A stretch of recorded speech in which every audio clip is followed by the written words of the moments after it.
Next, we'll go ahead and place plants on our project. We'll come down to the Content Explorer, and we're going to be working mainly in our Favorites tab here. Let's go ahead and first select the apple serviceberry and just left click on it and drag and drop it right up to our project. Now you'll notice when I do that, I get a outline where I can do multiple apple serviceberries at one time if I wanted to, but in this case I just want the one. So I right click and that gets rid of the outline, and then I can come over, and if I need to change the size of that, I can grab that little sizing point and change the size just like so and move it into position.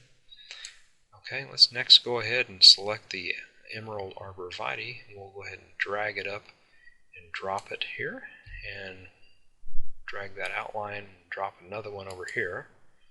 Okay, and if I right click, that deselects that outline, and if I want to resize those down, make them a little bit smaller, we can do so just like that. Okay, now let me go ahead and drag a boxwood up to our project, and we'll resize it down. Okay, now this time let's go ahead and do a right click on it, and we'll select duplicate and randomize. Okay, and we'll go ahead and place a couple more in there like so.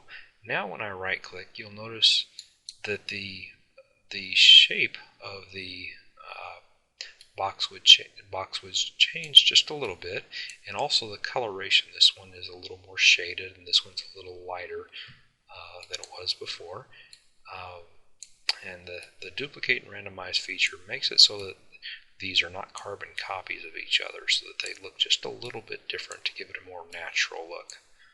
Okay, now you'll notice that this last one that I placed here, it is actually in front of the middle shrub, and I didn't want that, so we want to move that back behind it. So what we can do here is we can right click on that and select position and then move backward, and it moves it back behind here. Okay, now let's go ahead and select the Stella Daylily, and we're going to left click on it and drag it up to our project and drop it there, and then we're going to do a left click on it and duplicate and randomize again, and I'm going to drop 3 of them in front of that first arborvitae and 3 of them in front of the second one, and then we'll right click. With a duplicate and randomize, it changes the size and shape, and in some cases it reverses the image around so that it's facing the opposite direction. Okay. Okay, next, if you want to, you can come down to your Plants tab.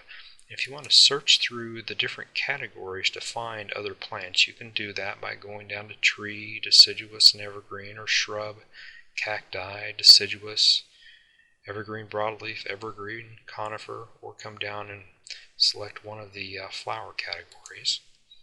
Also, you can come over to the search tab here, and you'll click on the search button, and then when the search dialog box comes up here, what we can do is we can type in some search criteria, and currently I have all categories selected, all sunlight selected, and all flowering season selected. So it's going to pull everything out of the database that is in our zone. Okay, so we'll go ahead and click OK here. Okay, and you'll see here that I have numerous azaleas in my library. Okay, so let's go ahead and select this azalea pink hedge, and I'll simply drag and drop it up to the project. And if I want that positioned in front of the windows, I'll downsize it and position it there, but you'll notice that I have that overlaps several plants, so we want to position it behind. So I'm going to go ahead and right click and deselect that tool, but with the azalea selected, rather than do a right click and go to position and move to back, I'm going to use the toolbar up here, and I have the same options up here. So if I'm moving it back behind several plants, it's a little bit easier to select it up here. So we're going to click on move to back, And we're going to click that several times because I have several plants in the way there. Okay, there we go. Go ahead and downsize that just a little bit more, like so. And that's how we place plants in Image Editor.